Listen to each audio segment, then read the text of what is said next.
Eh, Vamos a tratar entonces de hacer como un análisis de esas acciones que, que cambiarían eh, en atención a la ley 2126, que es la del 4 de agosto de este año. El protocolo está dividido en unos puntos muy específicos, que es el marco normativo, el marco conceptual, ya lo que tiene que ver con la ruta de actuación, las cuales se dividen en 4 fases, y hay unas orientaciones finales para la comunidad. Entonces, como ese es el esquema del documento. Bien. En cuanto al alcance del documento, la idea es que se convierta en una fuente de consulta para todos los que trabajamos en primera infancia, no solo para ICDF, sino para todas las partes. Y para las EAS es el derrotero, o es el que orienta el talento humano precisamente para poder realizar esas acciones en el marco de la atención integral de los niños, pues puedan ellos activar la ruta integral de atenciones.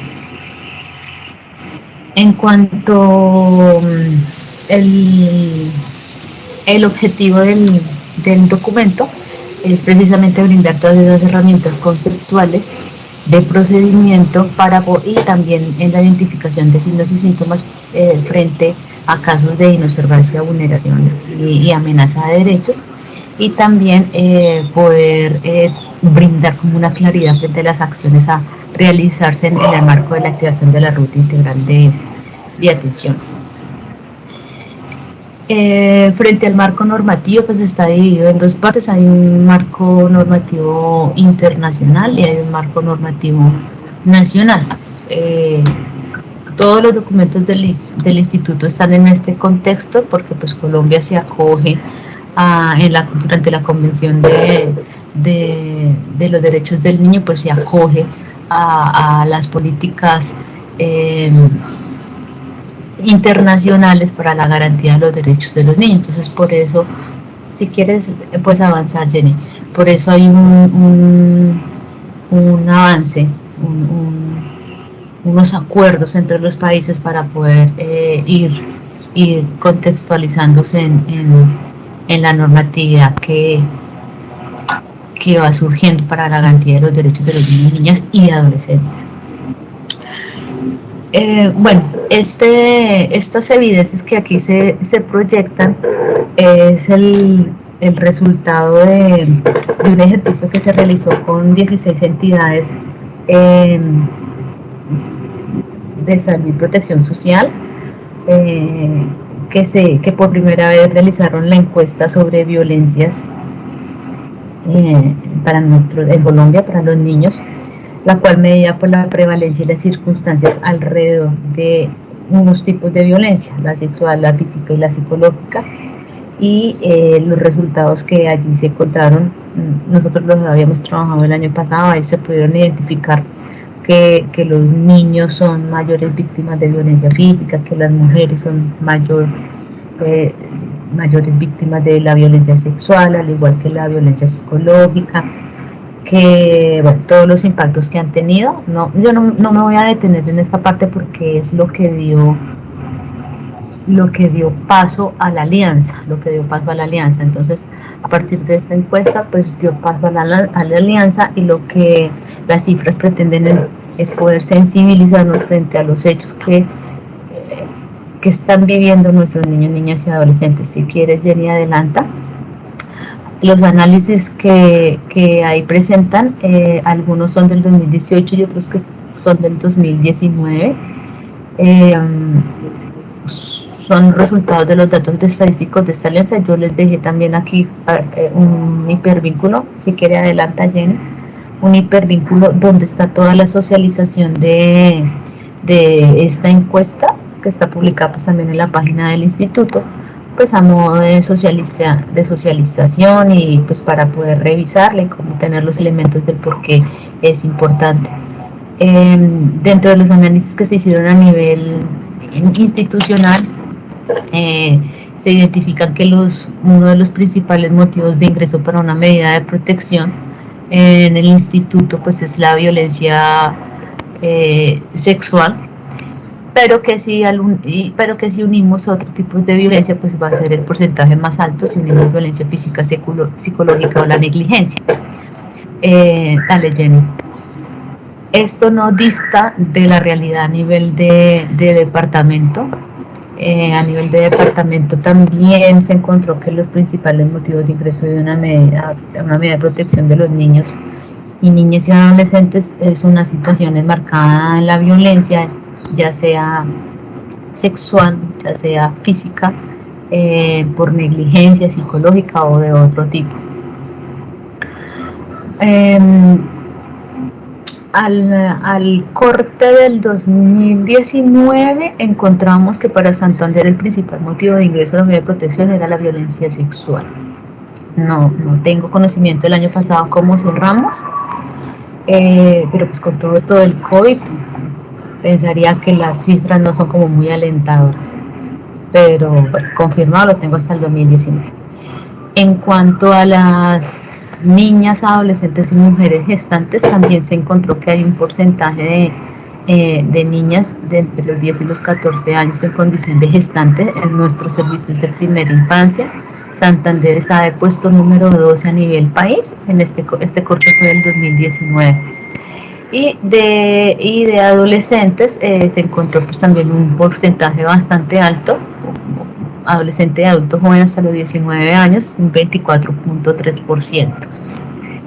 Entonces pues eso también ya nos señala una alerta frente a que todo ese porcentaje de las niñas de 10 a 14 años es una evidencia de una violencia sexual por acceso carnal. Ya ahí nos lo está mostrando el reporte que se realiza desde la fuente que fue mediante seguimiento nutricional que hizo la Dirección de Nutrición.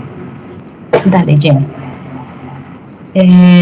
Bueno, ahora sí lo de las referencias normativas, que todas apuntan para eso, que es el fin último de la política, que es la protección integral. De lo que les mencionaba, dentro del marco normativo pues hay una serie de documentos, pactos, convenciones, tratados y demás del marco internacional que tratan de unos temas muy específicos, hasta la Convención para erradicar la violencia contra la mujer, la otra sobre los derechos humanos, sobre como todo lo relativo frente a la prostitución infantil y la utilización de niños en el marco de la pornografía, discriminación racial. Dale, Jenny. Delincuencia organizada, la trata, tráfico de menores, la Convención sobre la Discriminación de Personas con Discapacidad y lo que tiene que ver con la protección de los derechos de los trabajadores migratorios y sus familias. Y pues a nivel nacional, dale, Jenny, pues se complementa también pues con todo el marco normativo que nosotros como país tenemos, siendo pues el primero la Constitución Política de Colombia, 23 leyes y 6 decretos, y pues lo que van a encontrar en el protocolo es que es la normativa hasta el 2019. Toda esta normativa nos apunta o está también enmarcada en el cumplimiento de lo que se promueve con la Alianza Nacional, que fue la propuesta del 2019, a partir de todas las entidades que participaron, y también da respuesta a los objetivos de desarrollo sostenible número 16.1 y 16.2 que están relacionados con reducir todas las formas de violencia y poner también fin a todas las formas de maltrato. Entonces reducirla y ponerle fin son los objetivos del desarrollo sostenible que en concordancia con nuestras leyes y con lo que se propone mediante la alianza, pues es lo que se está trabajando desde varias entidades, incluida el instituto. Aquí ese es el linkcito que les digo, que es el de donde está todos los resultados de la Alianza Nacional contra la Violencia, lo que se hizo, cómo se aplicaron las encuestas, los resultados, las líneas de intervención, todo lo relacionado con la palabra, con los ejes que consideran fundamentales para poder hacer unas acciones intersectoriales que puedan reducir de verdad la violencia, porque pues ustedes saben que desde hace tiempo eso es un tema que se ha venido trabajando, pero solo hasta que se realiza la estrategia de la alianza, pues se puede generar unas categorías que dan resultado, dan una respuesta institucional para que puedan desplegar todas las entidades unas acciones que buscan pues fortalecer precisamente la capacidad que tiene el país para poder diseñar, implementar y evaluar estos programas, los programas de atención para poderlos reducir. ¿Cuál es el resultado para el ICBF? El ICBF propone en el marco de esta alianza 7 líneas de trabajo para poder erradicar las formas de violencia, las cuales están relacionadas con el fortalecimiento de los entornos, que nos coincide con una de con uno de nuestros componentes de calidad, el poder generar capacidades para la prevención de riesgos, para que pues, los niños puedan hablar, expresarse, bueno, que también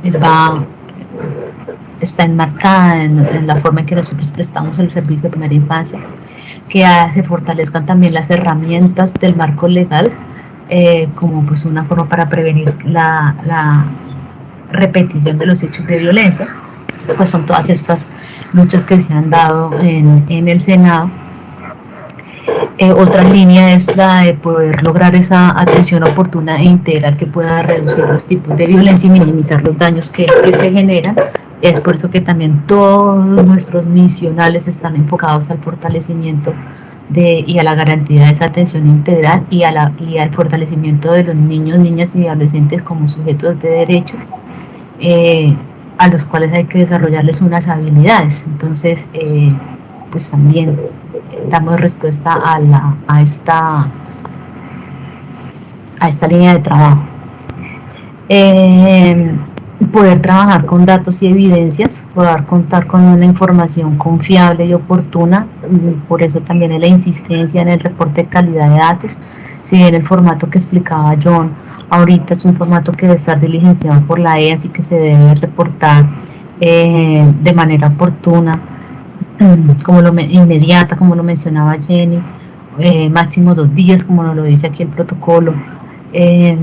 Es importante que también la información que esté allí esté completa. Una de las recomendaciones dentro del marco de las recomendaciones que decía yo le agregaría eso, y es la completitud de la información, porque hemos encontrado que a veces hay un copia y pega de las acciones adelantadas por la unidad de servicio y de las acciones adelantadas por la EA. En algunos casos puede que sean las mismas, pero no es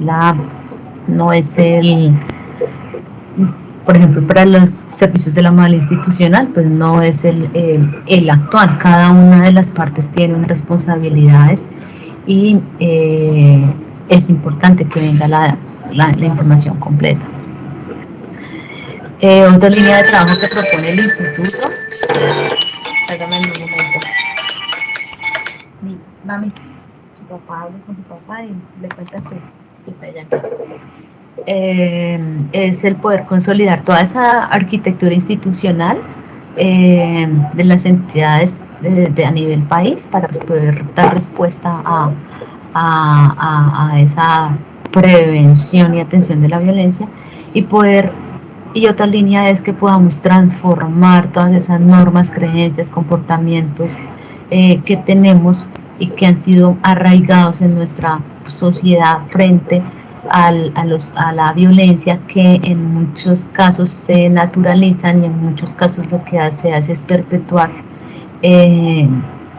estos hechos de violencia. Y ustedes lo van a encontrar en la cotidianidad cuando un papá dice, pero a mí me pegaron y a mí no me pasó nada, a mí me dieron juguete y míreme, doctora, que estoy bien, ¿no? Entonces, como esas afectaciones llegan a este punto donde se naturaliza cualquier hecho de violencia. Bueno, eso como para rescatar también del protocolo y como para poner en contexto lo de los objetivos y la alianza. El protocolo, si quieres avanza Jenny, nos trae unos conceptos y está fundamentado en un documento técnico del instituto que es el lineamiento para la atención de niños, niñas y adolescentes con sus derechos inobservados, amenazados o vulnerados por causa de la violencia. Este es un documento del Misional de Protección de la Subdirección de Restablecimiento de Derechos, que es del 2017. También está en proceso de actualización porque con la ley en donde se prohíbe el castigo físico como corrección, pues se debe incorporar. Entonces, pues por eso también se espera ya una socialización desde la Dirección de Protección frente al documento y se hizo la claridad. Entonces, este protocolo trae mejor organizada el marco conceptual en la medida que diferencia cuáles son los hechos de violencia contra los niños y las niñas y cuáles son los hechos de violencia contra las mujeres. Entonces, eso es una ventaja que tiene el protocolo de PI. En el entendido que la violencia contra los niños es toda acción, situación, abuso, fuerza de poder que se da. Hay que entender que para una situación de violencia siempre se debe estar ahí enmarcada el uso del poder que expresa, que genera el uno sobre el otro y que se puede dar a través de la violencia, de cualquier tipo de violencia, que también le genera un daño a la integridad, a la vida, al desarrollo y que incluso puede causar hasta la muerte del niño. Lamentablemente, pues ustedes lo han visto en las noticias que, han, que se ven en el país, donde pues el, la persona, su cuidador de los golpes, pues causa la muerte de los niños. Y frente al concepto de los hechos de violencia contra la mujer, pues son aquellos definidos en la ley 1257, que es el marco normativo de todo lo que tiene que ver contra la violencia de las mujeres, y pues también es en el entendido de cualquier acción o omisión que le causa muerte, daño, sufrimiento físico, sexual, psicológico, económico, patrimonial, por el simplemente hecho o por la condición de ser mujer. Hay unos conceptos que nos coinciden con lo que está descrito en el formato. Al inicio de año, cuando Ivonne, ella es la referente de calidad para la DPI, socializaba también este formato y estos documentos, pues se mencionó que en algún momento se iban a hacer algunos ajustes precisamente para evitar que se causaran las confusiones que en algunos casos se ha dado para el registro del tipo de la violencia. Entonces, bueno, pero todo todavía está ahí en stand-by. Dando continuidad, entonces encontramos que los hechos de violencia contra los niños están la física, la psicológica, la omisión y negligencia, la violencia sexual y el síndrome del bebé zarandeado. En el documento rector que menciona el protocolo, que es el lineamiento sobre todas formas de violencia, ahí no se encuentra el contenido de la violencia sexual. El contenido de la violencia sexual se encuentra en otro documento técnico, que es el del lineamiento para la atención de niños que han sido víctimas de violencia sexual. Entonces ahí también como para hacer esa claridad. Si quieres puedes adelantar, Jenny. Dentro de la violencia física, entonces encontramos que puede ser ejercida de diferentes maneras, y dentro de la violencia física se encuentra el castigo físico, que es el que pues ahorita está sancionado como se prohíbe para poder como una forma de corrección hacia los niños. ¿Qué otras formas de violencia física se pueden dar que puedan confundirse? El ahogamiento, la ingesta forzosa de algún tipo de alimento y hacerlo mantener en posturas incómodas. hacerlo para una hora contra la pared y ese tipo de cosas. Este tipo de violencia es una de las más complejas de trabajar con las familias, precisamente por ese esquema cultural que traemos nosotros, en que se valida el castigo físico como una forma de corrección. Entonces, ahí son las falsas ideas que traen los papás y pues que de alguna manera es lo que se convierten en nuestros objetivos de atención. Importante también para nuestro país que se comprenda desde la sociedad que el hecho de no violentar no es que se esté mal educando, porque pues eso también es una falsa idea de muchas personas, que si no se le corrige físicamente es que no se está educando al niño. Hay que hacer mayor énfasis sobre todo en aquellas consecuencias que tiene ese niño en su desarrollo integral.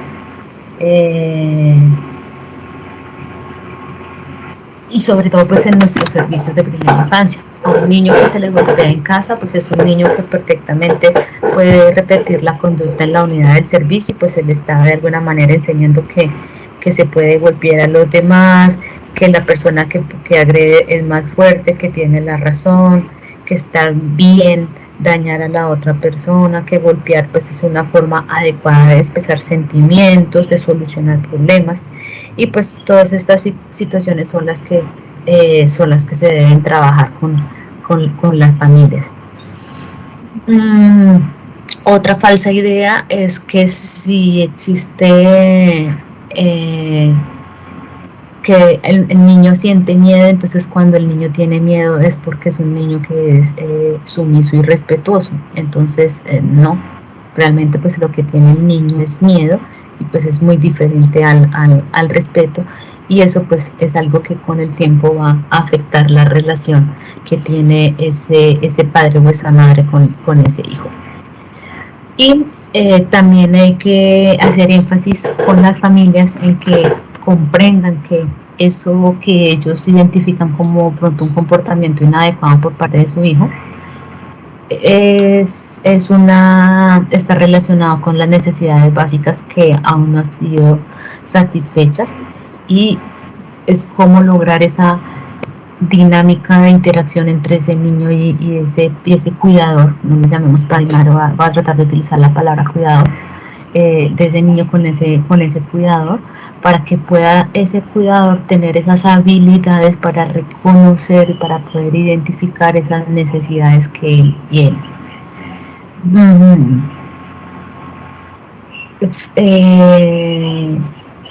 También hacer mucho énfasis con las familias que los niños que son violentados físicamente tienen un mayor riesgo a sufrir violencia, a ser más vulnerables a nivel psicosocial y sobre todo en afectar la forma de relacionarse con sus pares y otras personas. Entonces, eso como en la parte de la violencia física.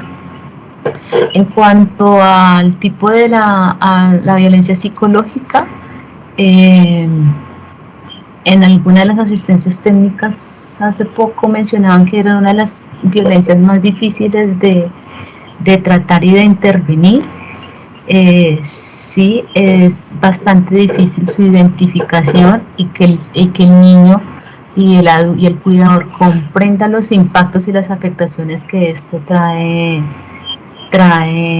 a futuro, bueno, a corto, mediano y largo plazo, pero pues sobre todo a futuro en el desarrollo de esas habilidades sociales para la interacción en su vida adulta.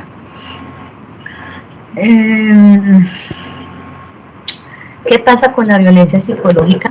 Y es que está muy relacionada con lo que ustedes han conocido en los talleres que ha brindado la Subdirección de Gestión Técnica, en que el entorno evolutivo para el niño debe ser apropiado, que debe incluir o debe estar disponible una figura primaria de apego seguro, la cual va a afectar y impactar ese desarrollo de ese niño, el cual le va a validar la seguridad. Entonces, al niño interactuar con un adulto con el cual no tiene un apego seguro, sino es ambivalente o inseguro, como lo decía Bowlby, pues precisamente son los niños que vamos a tener afectados en todas sus competencias emocionales y sociales. Entonces es como lograr que la familia entienda este impacto de cuando si yo digo o utilizo o me expreso de manera verbal eh,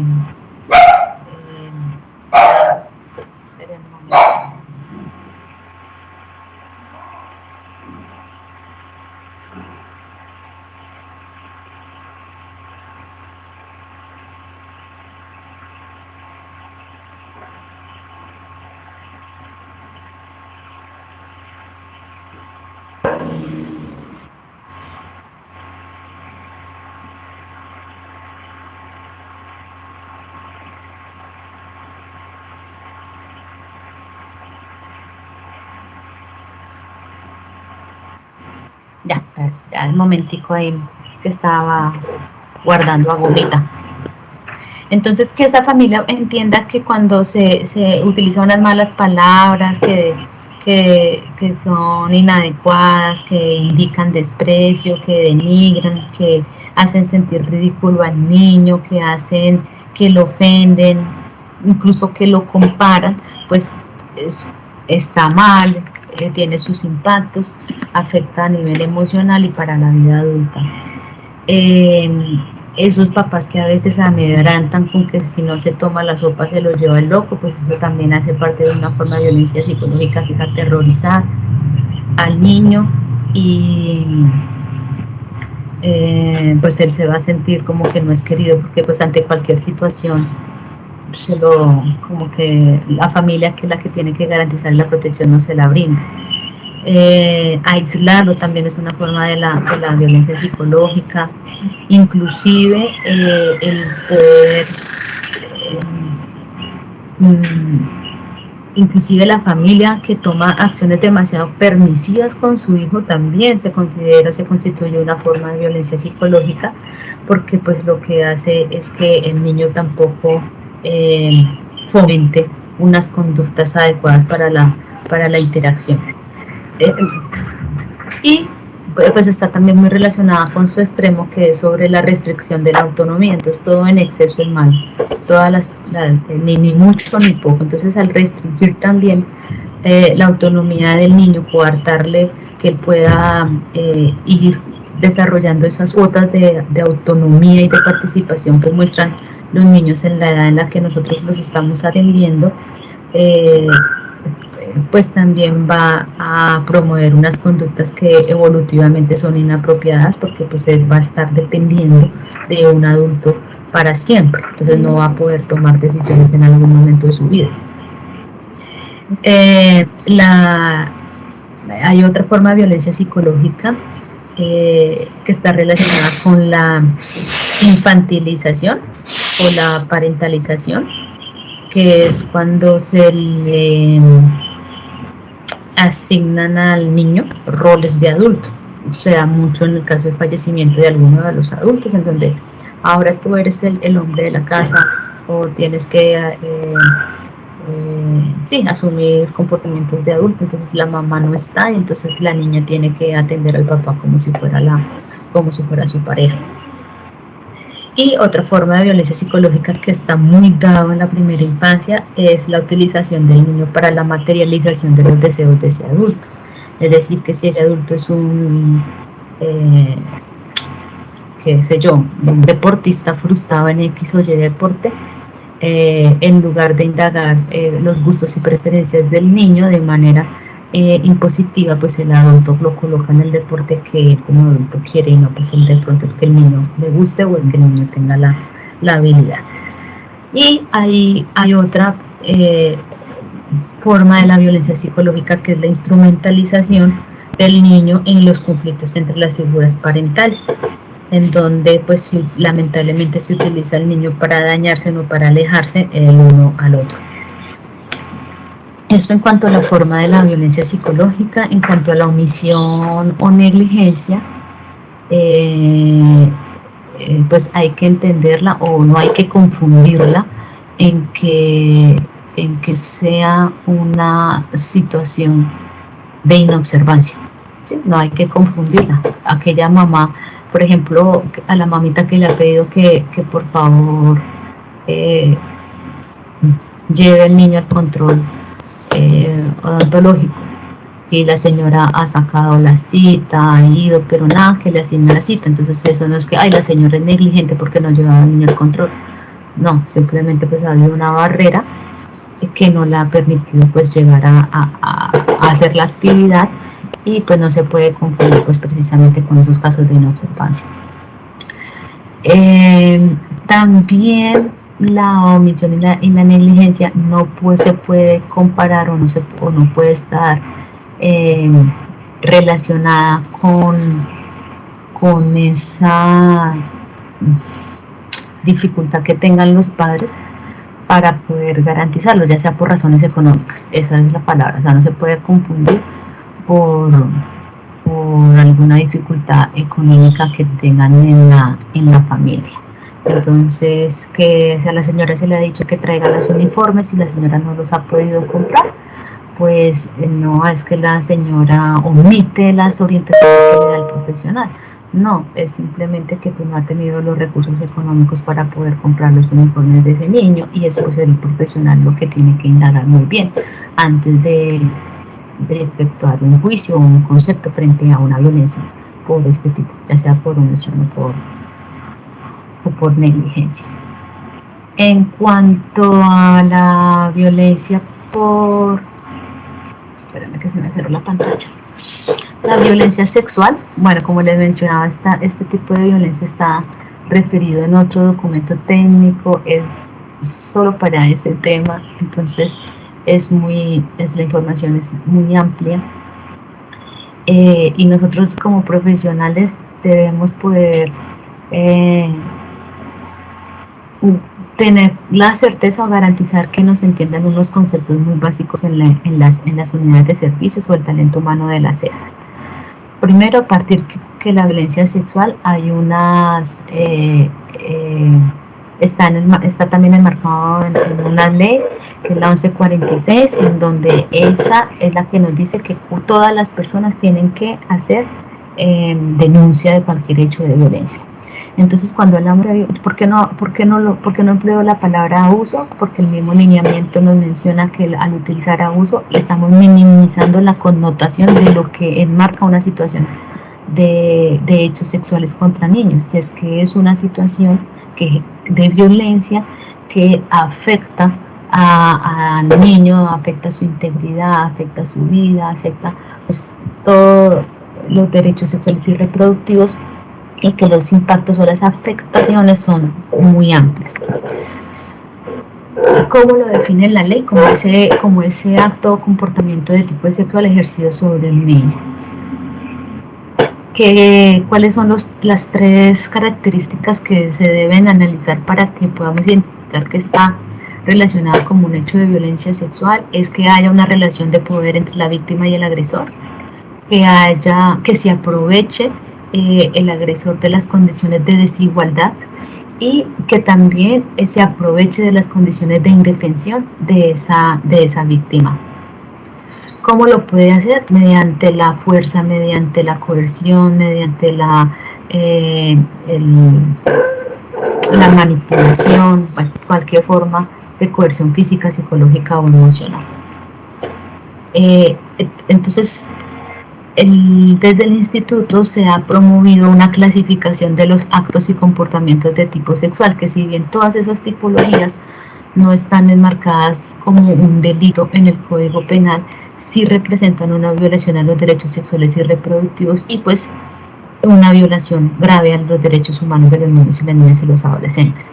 Entonces, todos esos conceptos que debemos tener claros cuáles son los actos sexuales, el acceso carnal, el acoso sexual, el matrimonio temprano, la explotación sexual comercial de los niños y otras formas de violencia, que si bien aquí en el protocolo nos hablan de unas en lo que tiene que ver con formas de violencia contra la mujer, sí para que quede como la claridad que dentro de otras formas de violencia sexual Dios no quiera, se nos lleguen a presentar, las podamos hacer o podamos clasificarlas de manera adecuada para poder también intervenir de manera adecuada.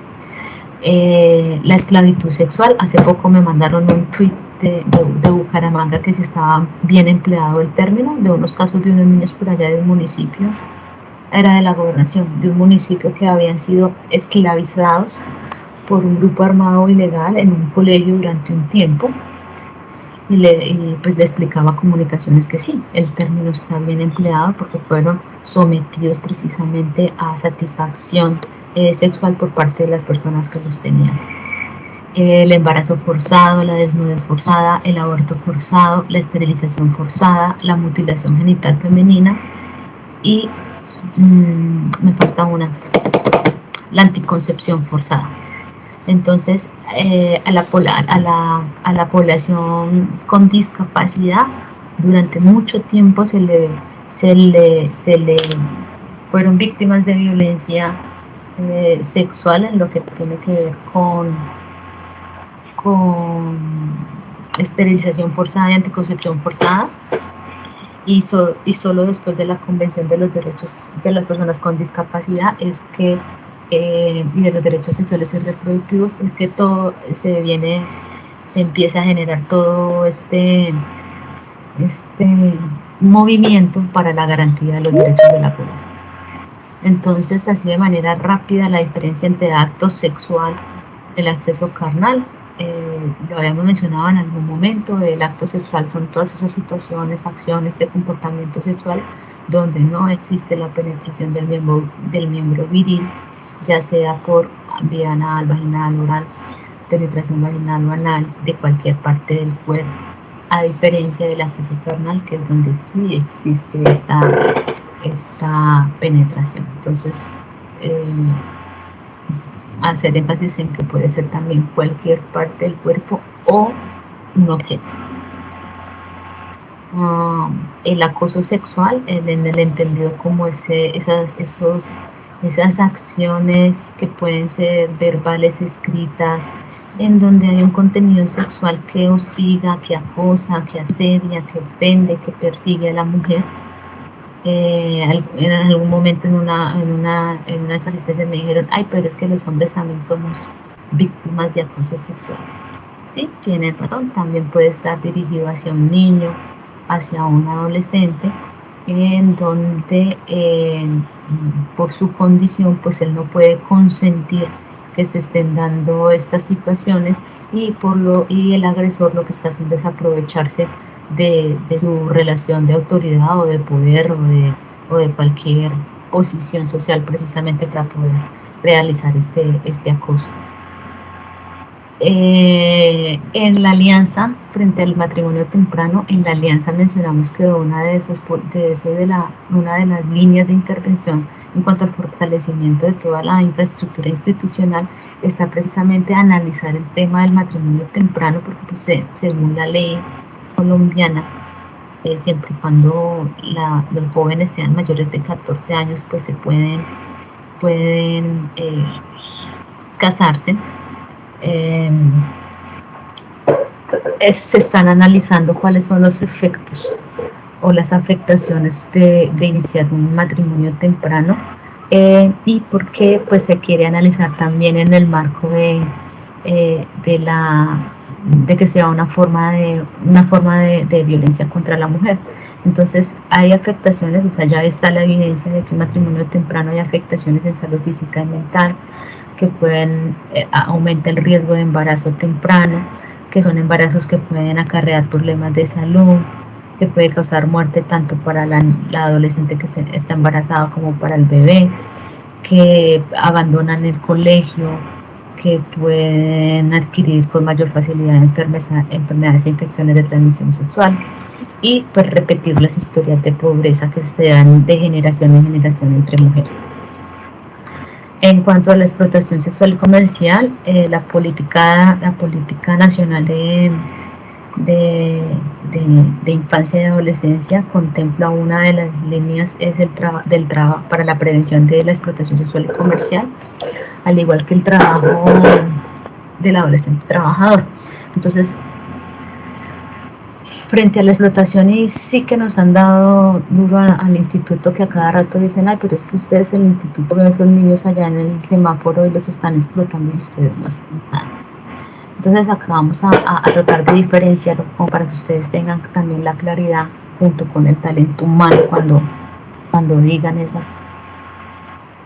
Vamos a diferenciar que la explotación sexual y comercial de un niño está enfocado o tiene unos fines de dominación, de gratificación y de lucro a cambio de una retribución que puede ser tangible o intangible, o, o el entendido de una promesa. Entonces présteme el niño para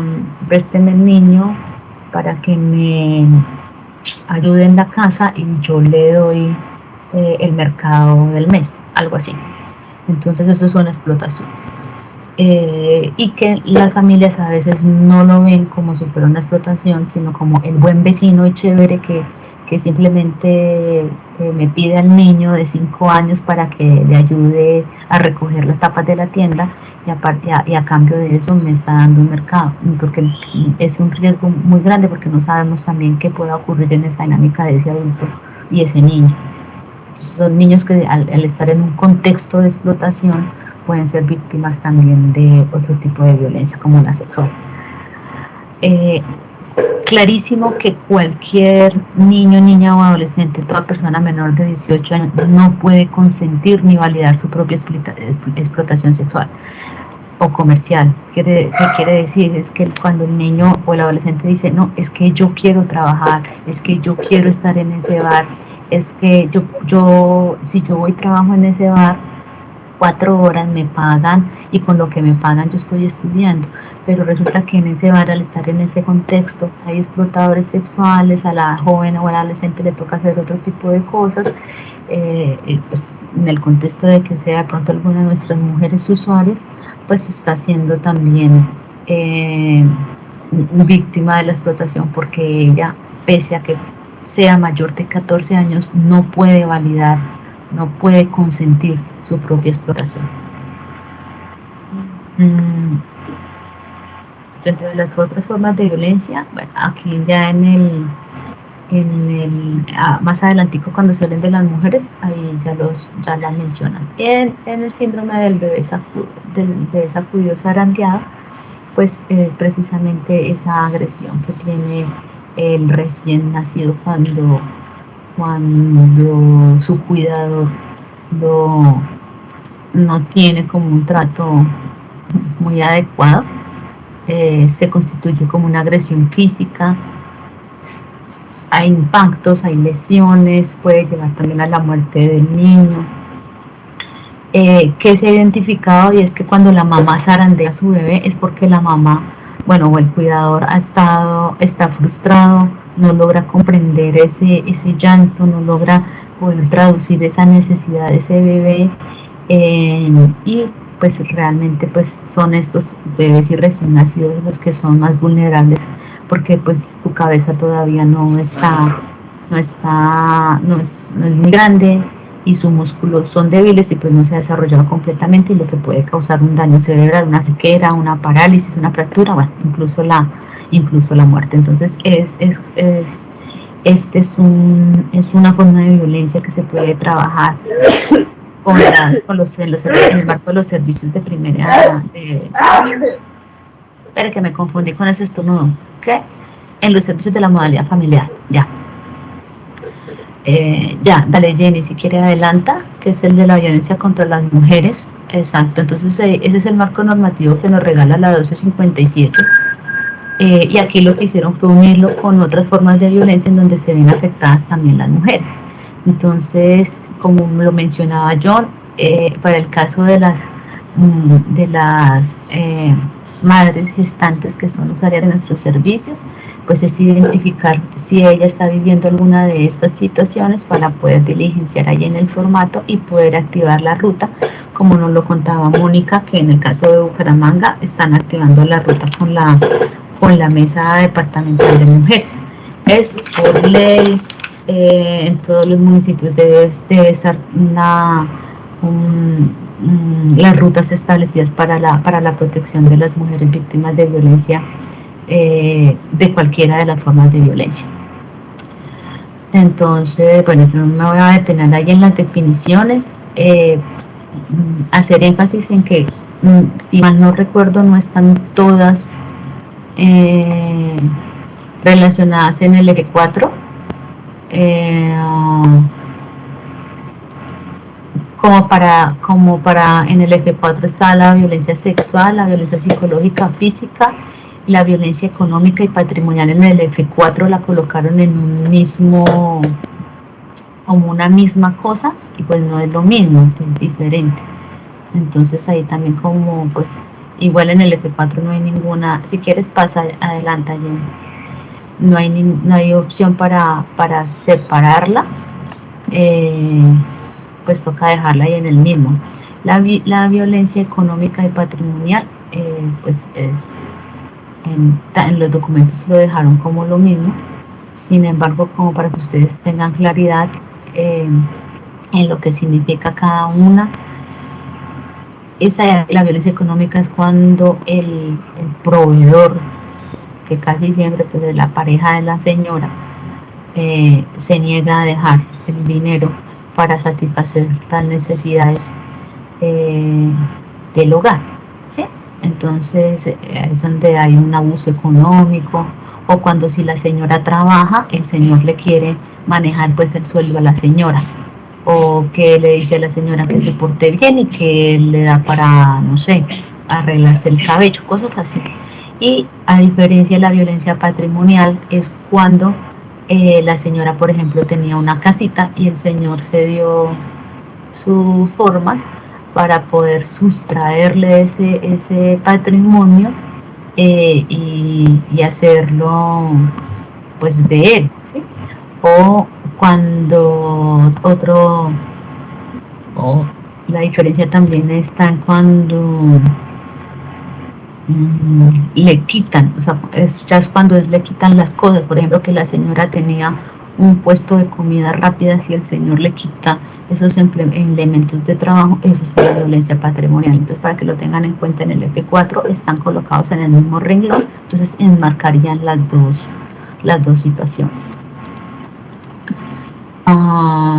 Mira, hay por ejemplo lo de la mutilación y el matrimonio, son otras formas de violencia, y aquí en el documento, en el protocolo, nos lo dejan como unas violencias específicas contra la mujer, y pues es bien válido. Dale, Jenny. Voy a hacer una claridad en el formato. Cuando el niño, en el ejemplo que decía John, del niño que ve a sus padres discutiendo, o cualquier miembro del hogar discutiendo, pues eso se constituye en una violencia intrafamiliar. Pero como el niño es la víctima de esa violencia, la violencia intrafamiliar será una violencia de tipo psicológico, ¿sí? Porque hemos encontrado también que la violencia... En un rato que va a ir Eliana a llevar el teléfono para que lo revisen, para que esté pendiente. Si la llaman, contesta, y usted misma devuelve la llamada a ver qué es lo que pasa. Le tenemos que buscar el punto. Ahora salió Janet también, que es que ella llama y no le entran las llamadas, dijo Amparo. Eso fue que se pusieron de acuerdo las dos. Voy a cerrar el micrófono, no sé quién es. Como no les gusta que no le echen la culpa a Juan Diego. Sí. Lo cierro. Ya. Listo, ya quedó cerrado. Entonces ahí, como para hacer la claridad, que es un hecho de violencia psicológica, porque en el formato hemos encontrado que dice forma de violencia, otra, y violencia intrafamiliar. Bueno. En cuanto, listo, esos son los hechos de violencia. Entonces, ¿qué nos dice el protocolo? El protocolo nos invita a que, tras ese análisis de la forma de la violencia, se mide la afectación en el ejercicio de los derechos, teniendo en cuenta pues esas alertas, poder validar si se trata de una inobservancia, de una amenaza o de una vulneración, y también tener en cuenta que hay unos valores, hay unos valores de referencia para tener en cuenta a la hora de hacer o de sopesar esa situación que está viviendo nuestro usuario. y son los principios de igualdad y no discriminación, el de interés superior del niño, y yo lo rescato porque de verdad es que pues con base en el principio de interés superior, pues se rigen todas las actuaciones que nosotros hacemos todo pensando es en que ellos puedan tener garantizada su atención, su servicio, bueno, todo lo que nosotros promovemos desde la prestación de servicio de educación inicial. El llamado en la corresponsabilidad, siendo la familia el primer actor. Espérenme, yo saqué una nota de esto porque me llamó la atención. Como lo menciona el documento, la familia es el primer actor para la exigibilidad de la garantía de los derechos, conforme lo establece la 1098, y eso es importante porque a partir de ese principio de corresponsabilidad es que el agente educativo ya puede empezar a trabajar para poder activar esa ruta mediante el apoyo que le brinda la familia, y ahí ya puede medir cuando la familia responde o no responde frente a esos compromisos de gestión que le deja el agente educativo. Entonces es uno de los más importantes, el de la oportunidad para que la familia pues de manera oportuna se movilice frente a la garantía de esos derechos, lo que tiene que ver con la interculturalidad y aplica pues también como una premisa para no dañarse mutuamente entre las comunidades, entre las personas, y poder propender por unas construcciones, por unas relaciones construidas de manera horizontal, respetando pues cada uno de los puntos de vista de las personas que conforman los hogares. Y uno de los últimos conceptos que incorporó el Instituto en nuestros manuales y documentos es la acción sin daño, y es que con toda intervención que nosotros realicemos en el marco de la atención nunca vaya a generar un daño ni al niño ni a su familia. Por el contrario, siempre invite a fortalecer todos esos impactos que se realizan de manera, los impactos que se realizan de manera planificada por cada uno de los agentes educativos. Dale, Jenny. Ya más adelante lo que el protocolo nos establece el documento son esas rutas de activación que se deben adelantar en los servicios de primera infancia. Entonces pues lo divide por fases. La primera fase de prevención y enlistamiento es esa primera, como lo mencionaba también Jenny, cómo desde el principio a través del diagnóstico se conocen a esas familias, y cómo en el entendido de conocer a mis niños y conocer a sus familias, yo genero todo un plan de intervención y yo genero también unos planes ajustados para evitar o mitigar unas situaciones de riesgo. Entonces,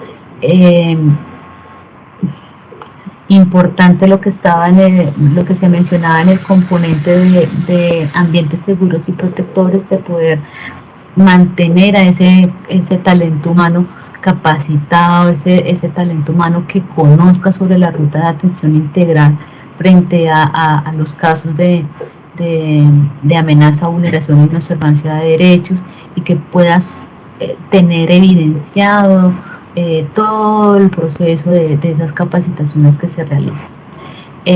También que la entidad administradora pueda promover esas acciones de prevención de ocurrencia de hechos, no solo hacer énfasis en que la prevención siempre será mejor que la atención.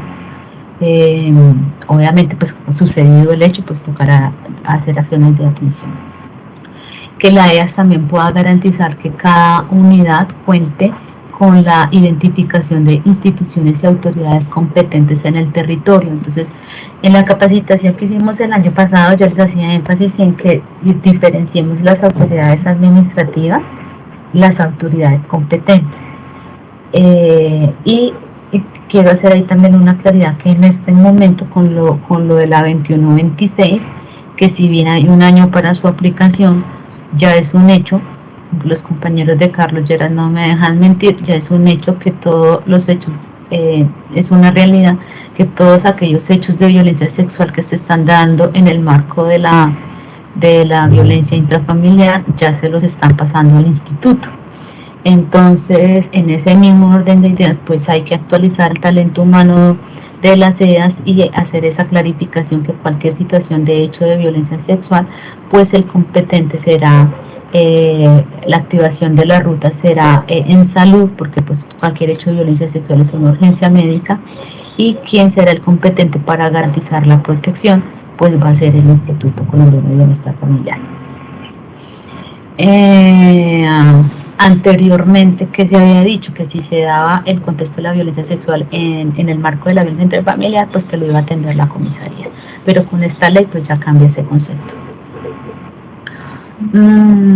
Que también se debe velar porque la EA garantice que también cada unidad conozca no solo tenga identificado las instituciones, sino también que conozca el procedimiento para la activación de esas rutas, que cuente como mínimo con un directorio y con un protocolo ya en cada unidad, un directorio de las instituciones, porque no es lo mismo hablar de la oferta que hay en una ciudad capital de provincia o como Bucaramanga del departamento, a un municipio pequeño donde la presencia institucional es muy reducida y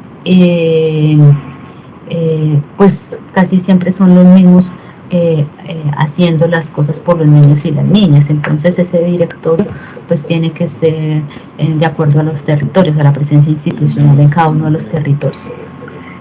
Y también pues los protocolos nos hace como cuando yo socializaba, cuando era referente de violencia sexual, me llamaba la atención que habían municipios como Puente Nacional y otro en donde había horario de atención para las víctimas de violencia sexual. Eso no puede ocurrir en un municipio. ¿Por qué? Porque como lo menciona la C46, la violencia sexual es una urgencia médica y se tiene que atender. No puede haber un horario o que el fin de semana no se atienda, porque es que si el hecho de violencia sexual se da en el fin de semana, tiene que ser atendido de manera inmediata. Entonces, bueno, eso son como para que se analice con las EAS y que de verdad se pueda hacer un trabajo en esa identificación o en ese diagnóstico del territorio para que cada una de las unidades de servicio sepa y conozca cuál es esa oferta institucional con la que cuentan sus usuarios de la unidad. También la EA debe garantizar que el talento humano tenga claridad sobre los roles y competencia de cada uno de los actores involucrados en esa garantía de derechos. Se deben generar unas jornadas para la socialización y reflexión sobre cómo se producen esos casos de amenaza, vulneración e inobservancia de derechos para la construcción del pacto de convivencia de cada una de las unidades. No de manera general por EA, sino por cada una de las unidades. Si estamos en una comunidad en donde nuestros contextos de violencia son más altos en el uso del castigo físico, pues cómo generamos un pacto de convivencia en nuestra unidad para reducir y mitigar el castigo físico. En otro contexto o en otra unidad, o el entorno puede estar más dado a la negligencia o a la omisión. Entonces, ¿cómo trabajamos para mitigar también y prevenir esas acciones de violencia? Entonces, debe estar también contextualizado. Lo que mencionó Jenny de manera reiterativa en frente a la utilidad del registro de novedades, porque pues realmente es el soporte y es el instrumento de soporte y de seguimiento para poder identificar todos estos casos. Si quieres, adelanta Jenny para la fase 2. Que es la identificación de signos y síntomas. Les voy a compartir, hice un folletico, me pareció como interesante hacerles un folletico con estos signos y síntomas frente a la violencia física, la violencia psicológica y la violencia sexual, la omisión y la negligencia, los signos de alerta que se dan en el contexto familiar y esos signos y síntomas también en las mujeres gestantes. Para resaltar, y hay unos signos alertas, unos signos de alerta que casi no se hablan porque casi siempre mencionamos es que en la familia como primer actor es el que debe garantizar. Sin embargo, no podemos descartar que se puede presentar alguna situación de violencia en alguna de nuestras unidades de servicio. Entonces también es importante poder identificar, que la familia pueda identificar esos signos de alerta que se pueden dar en el contexto de la unidad de servicio. Entonces, espérame, yo aquí voy mirando en el chat, no sé si hasta el momento hay alguna duda, alguna inquietud. A ver, chat. Lo voy a compartir porque pues lo tomé del documento del protocolo, pero es como una hojita que facilita la visualización de todos estos signos y alertas a tener en cuenta por parte del talento humano, como para no detenerme en esa parte. Te lo voy a colgar acá.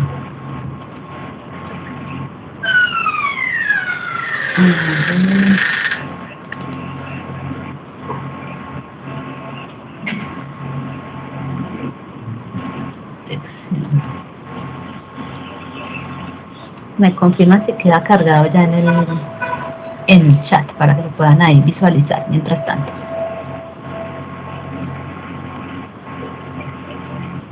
¿Se cargó?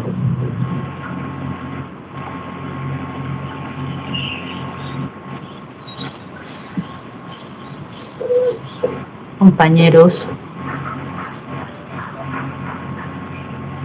¿Sí, sola?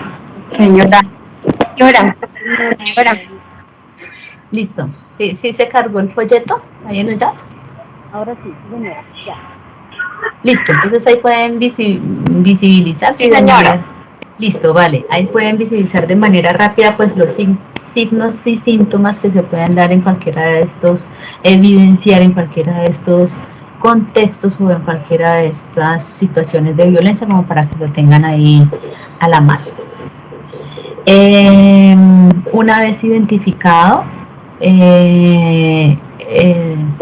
o detectado alguna de estas situaciones, pues se debe iniciar o se debe activar ya la ruta como tal, teniendo en cuenta pues el tipo de la violencia o frente al caso que nos estamos enfrentando. Si quieres, adelanta. Ahí pues es poder, el objetivo o aquí el fuerte es que podamos desarrollar ese ojo para poder identificar nuestros agentes educativos, nuestras redes comunitarias, el talento humano, de los servicios que se prestan con integralidad, puedan afinar ese ojo para la identificación de esas alertas o de esos signos o de esos síntomas. Entonces, en este esquemita que les quise presentar acá, estos son los servicios que tenemos en la Regional Santander. Ustedes saben que pues hay muchos más servicios en cada una de las modalidades. Los que tienen el chulito verde son esos servicios que tienen equipo interdisciplinario. Jenny, ya es que casi no se me veía la pantalla. Entonces, de la modalidad institucional, los centros de desarrollo infantil, el hogar infantil y DIER, pues tienen el equipo interdisciplinario. De la modalidad familiar lo tiene desarrollo infantil en medio familiar, y de la modalidad comunitaria lo tienen los hogares con integralidad, que solo lo tiene para nosotros, solo lo tiene Carlos Lleras y lo tiene Antonia Santos. De los demás servicios que están contratados en la Regional Santander para la modalidad familiar, HCB Family no tiene el equipo interdisciplinario, y los hogares comunitarios y hogares comunitarios agrupados tampoco tienen el equipo interdisciplinario. Dale, Jenny. ¿Por qué se hace esa claridad? Precisamente porque en la ruta de actuaciones estipulan las actividades a realizar cuando hay equipo y cuando no hay equipo interdisciplinario. Básicamente la diferencia radica en que si hay el equipo interdisciplinario, es ese equipo quien notifica la coordinación de la unidad, y a través del profesional psicosocial se realiza pues todo el análisis de la situación. Si quieres, pasa a la siguiente.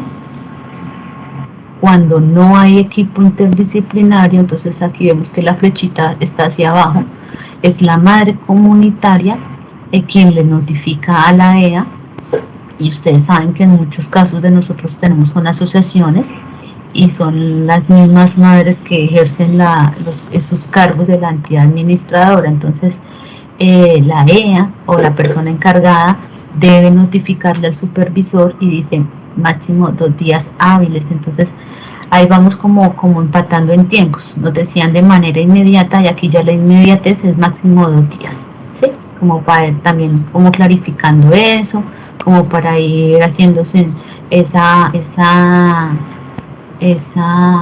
no me fue la palabra, haciendo, ¿cómo se dice?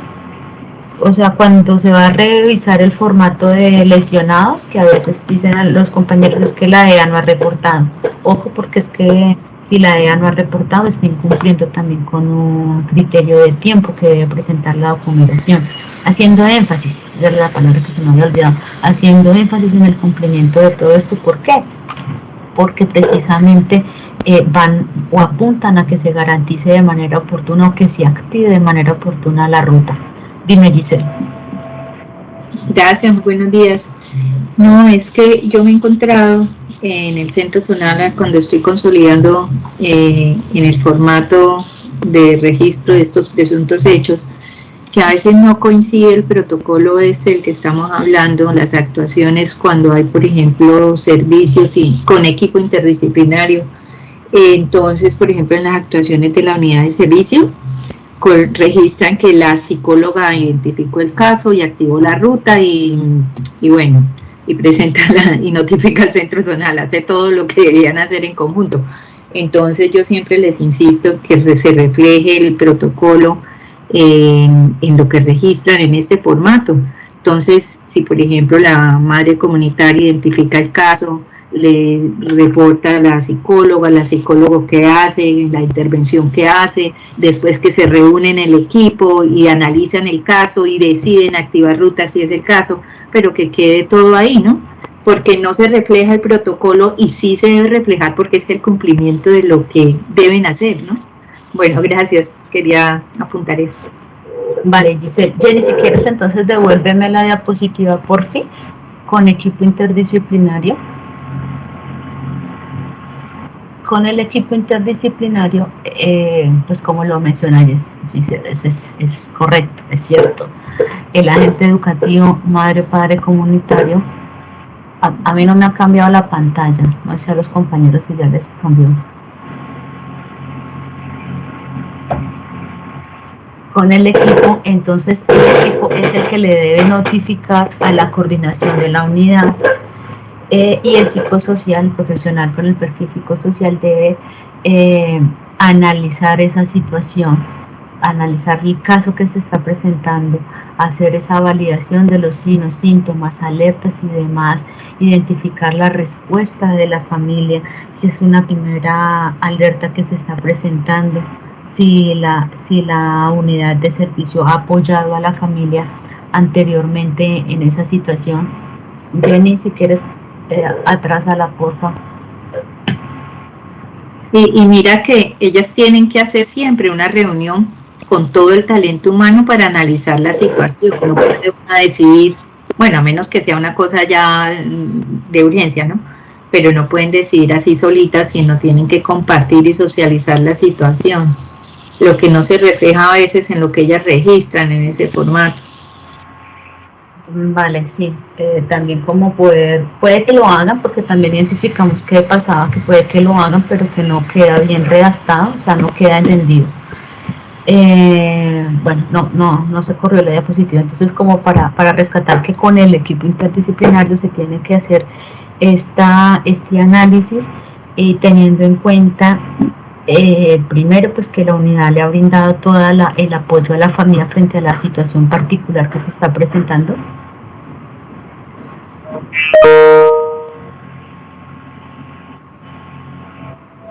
Ahí ya, bueno, no se mueve.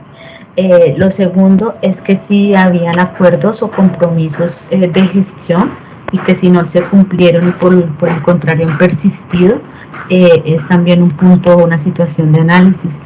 Y tener en cuenta también que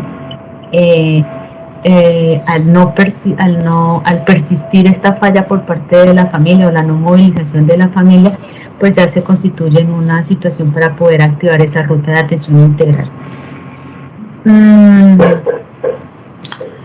¿Qué se evalúa? Entonces, pues esos son como los indicadores para poder establecer si sí o no. Hacia arriba si dice que no, y se hace seguimiento al signo o a la alerta identificada. Si se dice que sí se activa, entonces ahí se delega al profesional psicosocial precisamente para liderar todo este proceso de la activación de la ruta. Si es necesario que poner a disposición al usuario en un sector específico, estamos hablando un sector específico puede ser una medida de protección o puede ser un servicio de atención en salud.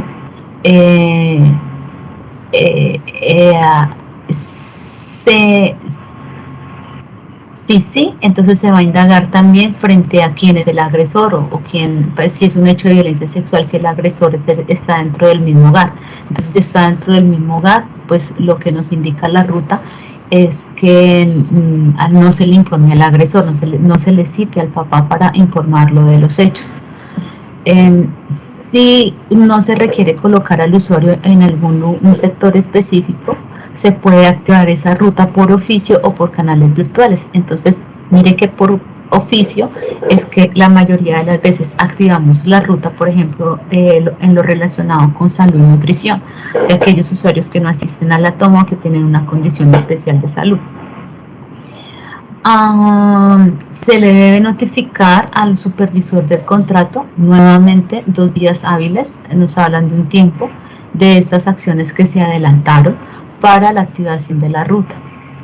Y pues debe ir documentada y soportada todas las acciones en el registro de novedades y esto a su vez en la carpeta del usuario en la unidad del servicio.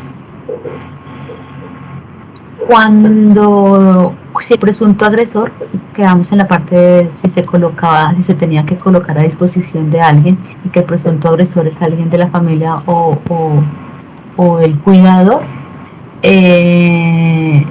si lo es, se activa la ruta poniendo el usuario a disposición del sector competente y en este punto se puede acudir o se puede apoyar con la policía de infancia y adolescencia para pues el traslado del niño. Y si no es el cuidador el agresor del niño, pues se informa al cuidador de la decisión y nuevamente pues se debe velar para ponerlo a disposición del sector competente, no de la autoridad sino del sector competente. Para todos los casos, tanto para equipo con seguimiento y sin seguimiento, que es la siguiente, que es la fase de seguimiento, se hará un seguimiento de la atención que el usuario recibe en el sector competente y también se hace seguimiento de esos casos específicos en el marco de un comité técnico operativo, como lo mencionaba al principio. Es en esta instancia donde también se hace el análisis, el seguimiento de esos casos identificados y reportados por presunta amenaza, vulneración e inobservancia de los niños, niñas y mujeres gestantes. Entonces, para que lo tengan ahí en cuenta y poder registrarlo también de manera oportuna en el comité. Si quieres, adelanta, Jenny. Giselle, tienes la mano levantada.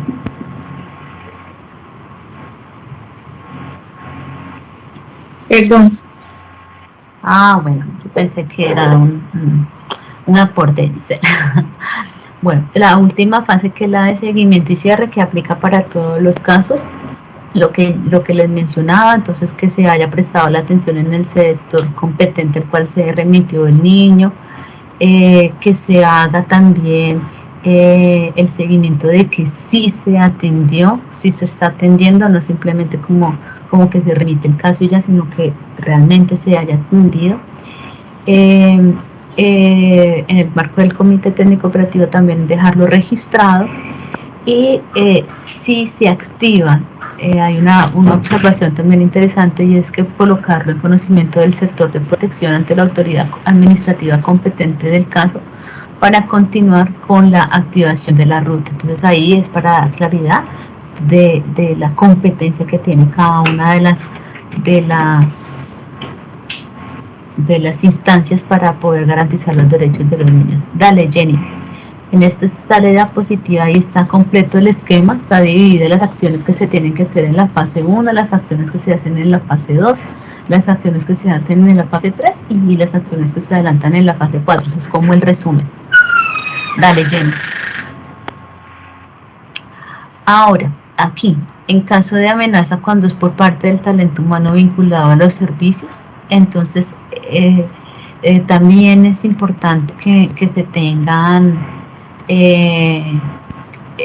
estas precisiones cuando es el talento humano que lo hace, comete una acción de vulneración, inobservancia o amenaza, y es que primero pues se verifique los derechos de la totalidad de los niños y niñas que estaban en la unidad de servicio, no solo del que se conoce del caso, sino de la totalidad de los niños.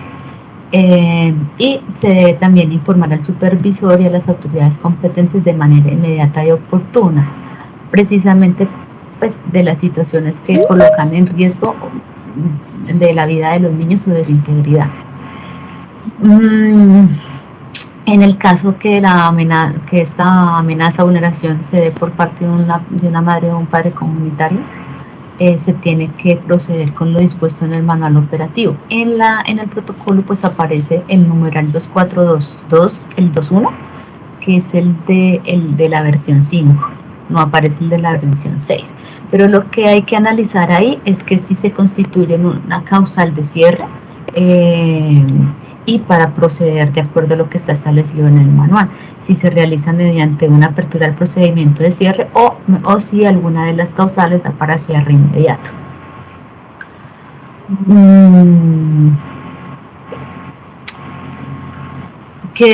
Bueno, acá que también es importante rescatar y es que en los contratos de aportes a las obligaciones generales quedó un compromiso, una obligación que está relacionada con que la EA debe presentar en el primer comité operativo el plan de sensibilización dirigido al talento humano que presta la atención y a los padres cuidadores de los usuarios de la unidad, en lo que tiene que ver con protección de derechos.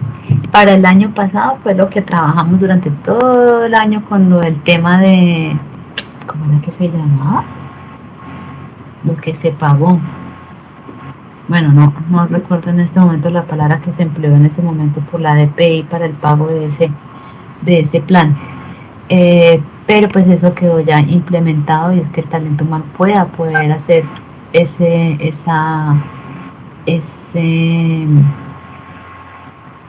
plan de trabajo con su talento humano. Porque eso está enmarcado en lo de la alianza, lo que les decía al principio de la alianza, cómo se articula para que todos los que estamos trabajando en primera instancia con los niños y las niñas estemos hablando el mismo idioma y estemos en la misma sintonía. Y también es importante aquí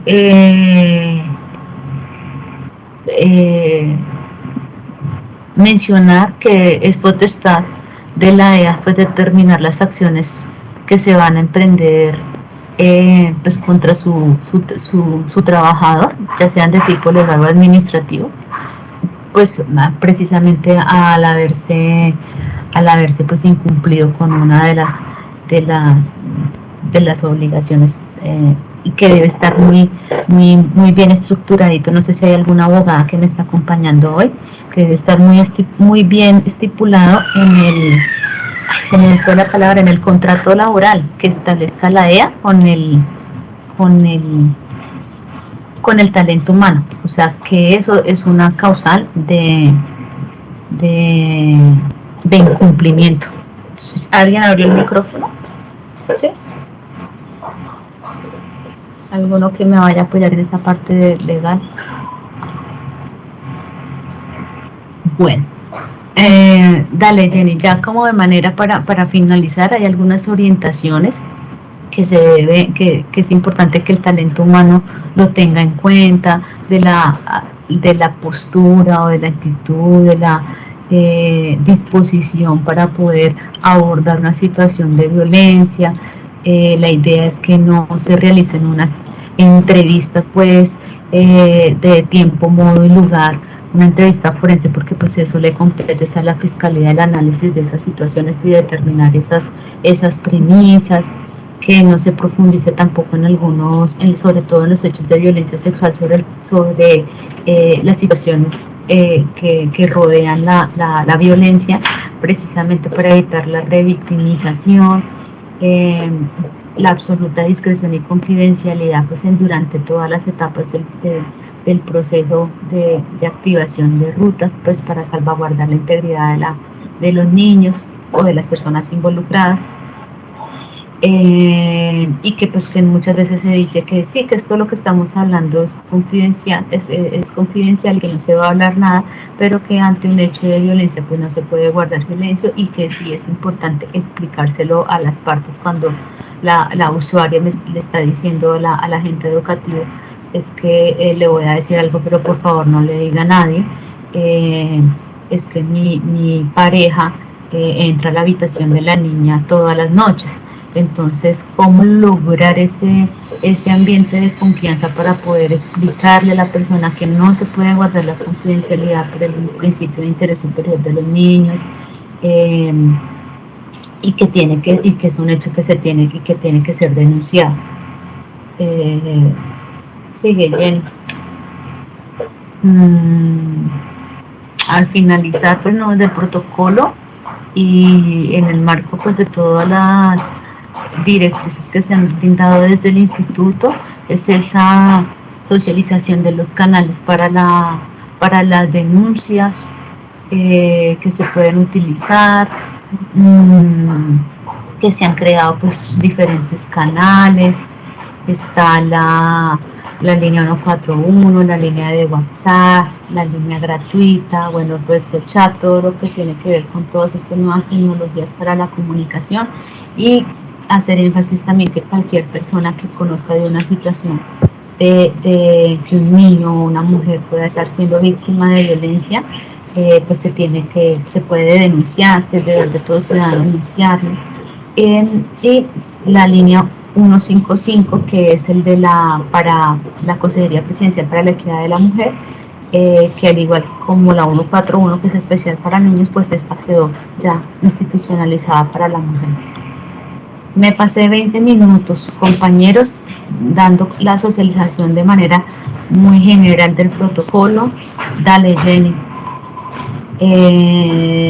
Pues al final quería el ejercicio como que ustedes nos socializaran o nos dijeran que consideran importante, de verdad, qué tan importante consideran que estos protocolos se cumplan precisamente para la garantía de los derechos de nuestros niños, de nuestros usuarios, si es pertinente, si no es pertinente, pero pues no sé, por razones de tiempo, si lo podamos realizar, o escuchar comentarios, o que se genere un espacio como para también poder hablarlo, porque ya sería cierre.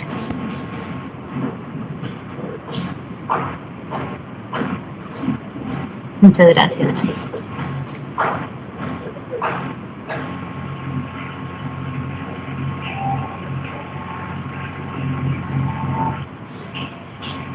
No sé si haya dudas, inquietudes, Giselle. Súper importante el protocolo, súper importante el tema. Siempre me ha parecido muy importante que las CEAs tengan esto claro. Siempre he tratado de fortalecer, yo que soy de seguimiento a la ejecución de contratos, pero siempre he estado dispuesta a que me llamen y entre todas tratamos de aclarar, de fortalecernos en el tema.